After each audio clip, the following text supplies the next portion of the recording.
हमारी मजबूरी है लेकिन कमाल टाइमिंग है हमारे फनकारों की कि यहाँ इस्लामाबाद में बातचीत चल रही है शांति के लिए। पाकिस्तान ने सऊदी में भेजी अपनी सेना, पाकिस्तानी फाइटर जेट सऊदी पहुंचे। जंग का नतीजा क्या निकलेगा?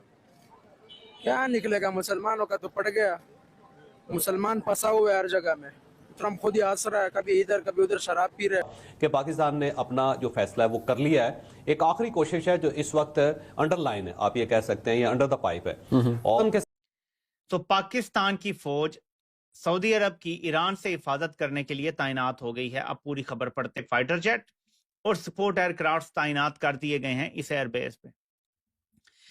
ईरान से भी हमने शुक्रिया अदा हो रहा है हमारा, और we need to have excellent relations with Iran. इसलिए अफगानिस्तान तो चले गया हिंदुस्तान के साथ, अफगानिस्तान को तो हिंदू वो चला रहा है मूडी। खबर बुरी बिल्कुल नहीं होती अगर ये सऊदी अरब के किसी उस साइड पे तैनात होती। क्यों बड़ी खबर सामने निकल के आ रही है कि वही पाकिस्तान जो कि यूएस ईरान के बीच में यूएस टॉक्स कराना चाह रहा था इस्लामाबाद में, और इतना ही नहीं सीज फायर करवाना चाह रहा था, उसी ने पाकिस्तान ने ही सऊदी अरब में अपनी फोर्सेस भेजी है ईरान से बचने के लिए सऊदी अरब के। क्या ये डिफेंस पैक्ट अब जाकर के इनको याद आया है जो इतने महीने पहले इन लोगों ने साथ में किया था सऊदी अरब के? क्या कहीं ना कहीं अंदर ही अंदर सऊदी अरब पाकिस्तान को ब्लैकमेल कर रहा है, या फिर उनकी मजबूरी है ऐसा कुछ? या तो ये पैसा दे नहीं पा रहे हैं तो सोच रहे हैं सऊदी अरब की थोड़ी चापलूसी कर ले तो शायद हमारे जो पैसे ये मांग रहे हैं ये वापस ना मांगे। अपनी फौज भेज करके भी ये क्या दिखाना चाह रहे हैं कि पाकिस्तान जो है वो सऊदी अरब के साथ है। तो अब ईरान को जहां इस बारे में पता चलेगा तो पक्का ईरान जो है वो पाकिस्तान को अब छोड़ने वाला नहीं है, क्योंकि पाकिस्तान जो है वो दोनों तरफ खेल खेलता हुआ नजर आ रहा है। पाकिस्तान बेसिकली किसी के भी साइड नहीं है, पाकिस्तान जो है दोनों ही तरफ है। पाकिस्तान ने सऊदी में सेना भेजी है। जी हाँ, इस वक्त की बड़ी खबर। एयरक्राफ्ट भी वहां पर सऊदी में लैंड हुआ है डिफेंस समझौते के नाम पर। वहां तो ये जगह है जी जहां पे ये निशान है, और ये इस तरफ आपको ईरान नजर आ रहा है दूसरी तरफ। तो पाकिस्तान की फौज सऊदी अरब की ईरान से हिफाजत करने के लिए तैनात हो गई है। अब पूरी खबर पढ़ते, पाकिस्तान की फौज को तैनात किया गया। ये रेड में आपको जो नजर आ रहा है निशान, कि पाकिस्तान ने अपना जो फैसला है वो कर लिया है। एक आखिरी कोशिश है जो इस वक्त अंडरलाइन है, आप ये कह सकते हैं, ये अंडर द पाइप है। और उनके कामयाब होगी या नाकाम होगी? मगर अभी वार्ता के बीच एक बड़ी खबर आ रही है। गवर्नमेंट ने कोशिश अच्छी की मगर नाकाम, क्योंकि इसराइल चाहता ही नहीं कि अमन हो। लबनान पे पूरा 400-500 लोगों को शहीद कर दिया। हमारी मजबूरी है लेकिन कमाल टाइमिंग है हमारे फनकारों की कि इन्होंने ईरान के मुज़ाकरात वाले दिन ये खबर अनाउंस करवाई है ताकि लोगों की तवज्जो हो इधर, और जो हम पे तनकीद करे या इस खबर को ब्रेक करेगा ना, हम उसको गद्दार करार दे देंगे कि तुम्हें अभी भी इसकी पड़ी हुई है, हम तो देखो मुज़ाकरात करवा रहे हैं। हमें सऊदी अरब के साथ खड़ा होना पड़ेगा। वैसे कि पाकिस्तान का जो सऊदी में सेना भेजी है, पाकिस्तानी फाइटर जेट सऊदी पहुंचे हैं और जाओ फिर लड़ो। तो पाकिस्तान ने फिर ईरान को समझाया प्यार के साथ कि नो। इसी तरीके के साथ अमेरिका को समझाया कि देखिए इजराइल को रोके। अगर फाइटर जेट और सपोर्ट एयरक्राफ्ट तैनात कर दिए गए हैं इस एयरबेस पे। यह खबर बुरी बिल्कुल नहीं होती अगर ये सऊदी अरब के किसी उस साइड पे तैनात होती जिसने इसराइल से हिफाजत करनी है। इस जंग को बहुत अच्छे से इस्तेमाल कर सकता था अगर ये ईरान से अपने ताल्लुकात अच्छे रखता। ईरानी जो पेट्रोल आ रहे हैं और हजार चीजें आ रही हैं उनके साथ अपने ताल्लुकात अच्छे रखता, हार्मुज का अच्छा फायदा उठाता। हालांकि पाकिस्तान को उसका फायदा हो रहा था जब वो हार्मुज पे अपने कंटेनर्स पास करवा रहा था, जब पूरी दुनिया नहीं करवा पा रही थी। फिर भी पाकिस्तान में इन्फ्लेशन आ रही थी। अब उसकी क्या वजूहत है ये तो आपको भी पता है, मुझे भी पता है, बताने की कोई जरूरत है नहीं। वर्ल्ड बैंक IMF कह रहे हैं कि प्राइस बढ़ाएं पेट्रोल। एग्जैक्टली पाकिस्तानी रुपीस के विचार है। हालांकि पाकिस्तान के पास पेट्रोल आता है, पूरी दुनिया को पता है कि ईरान बॉर्डर से पाकिस्तान के पास पेट्रोल आता है, वो स्मगलिंग का। कराची में मिल जाएगा स्मगल का पेट्रोल, पूरा चलाते हैं। लेकिन हम लोग बैठे हैं भाई, हमने यहूदी प्रोडक्ट यूज करना है। हम पाकिस्तान को तो अभी तक देखे सबसे बड़ा नुकसान अरब ममालिक के साथ हुआ है। जो अरब दुनिया के साथ ताल्लुकात हैं हमारे, वो अब तारीख में लोएस्ट लेवल पे हैं। आज 11 अप्रैल है और अरब अमारात ने आज $450 मिलियन वापस लेने हैं। $3.5 अरब का कर्जा इन्होंने 3 किस्तों में अदा किया जाएगा, 11 तारीख को, फिर 17 तारीख को, फिर 23 अप्रैल को। मुकम्मल तबाही आ गई और खुदा ना खासा ये नाकाम होते हैं तो अब तो पाकिस्तान समझिए इस जंग में शामिल हो गया है कि खुदा ना खासा ये मुज़ाकरात नाकाम होते हैं। नहीं होंगे इंशाल्लाह ताला, हमारी पूरी उम्मीद है। लेकिन तो सऊदी अरब पे अगले हमले के सामने कौन खड़ा होगा? पाकिस्तान। अगर ईरान अमेरिकी बेसिस पे फेंकता है मिसाइल तो वो पहले पाकिस्तान के ऊपर से गुजरेंगे। ये बात है। तो वैसे करवाएगा, फिर करवाएगा, कौन करवाएगा? फिर हमला करेगा। कौन? इसराइल, अमेरिका फिर कहेगा कि हमला कर दो, फिर हमला करेगा। तो आपको क्या लगता है ये जंग अभी जो सीज फायर हो गया ईरान के अंदर, तो अभी हमले नहीं हो रहे फिलहाल, तो ये सीज फायर परमानेंट नहीं होगा? ये क्या ये मतलब? सीज फायर मतलब पक्का सीज फायर नहीं होगा? ये नहीं होगा। जंग का नतीजा क्या निकलेगा? क्या निकलेगा? मुसलमानों का तो पड़ गया। मुसलमान फंसा हुआ है हर जगह में।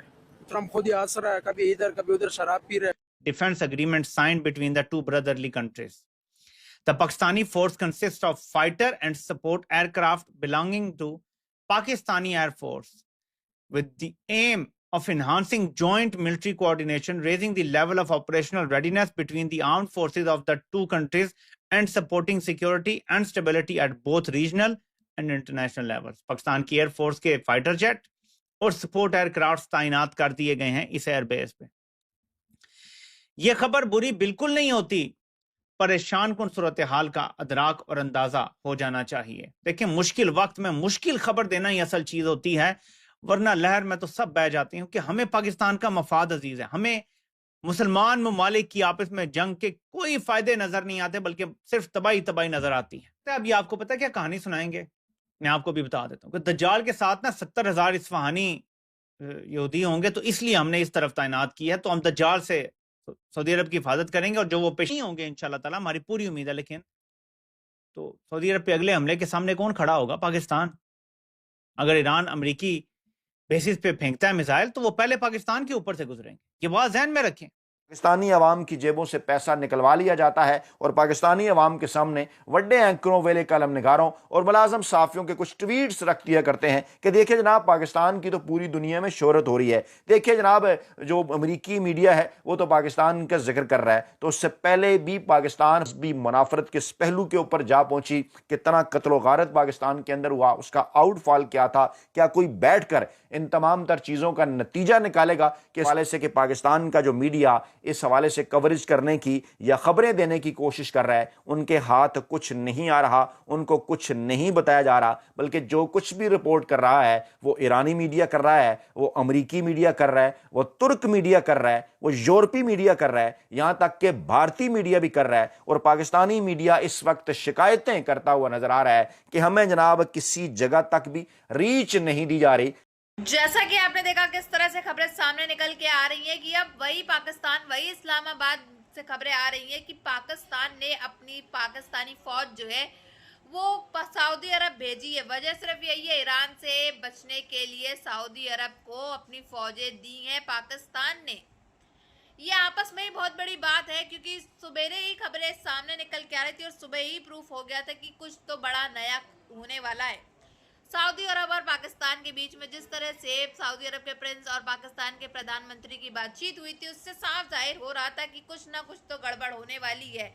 और शाम होते ही खबरें सामने निकल के आ गई कि पाकिस्तान ने तो अपनी फौज जो है वो सऊदी अरब के अंदर भेज दी है, ईरान से बचाव कराने के लिए सऊदी अरब का। इनको लगता है इनकी पाकिस्तान की फौज जो है वो काफ़ी ज़्यादा काम आने वाली है। पाकिस्तानी फौज जो है वो बड़ी होनहार है और पाकिस्तान की फौज जो है वो ईरान से बचाव कर लेगी सऊदी अरब में अगर हमला करेगा। लेकिन इन्होंने अपनी फौज तो पाकिस्तानी फौज जो है वो इधर भेज दी, लेकिन पाकिस्तान को कौन बचा पाएगा? क्योंकि पाकिस्तान के अंदर भी लगातार हमले जो हैं वो होते चले जा रहे हैं।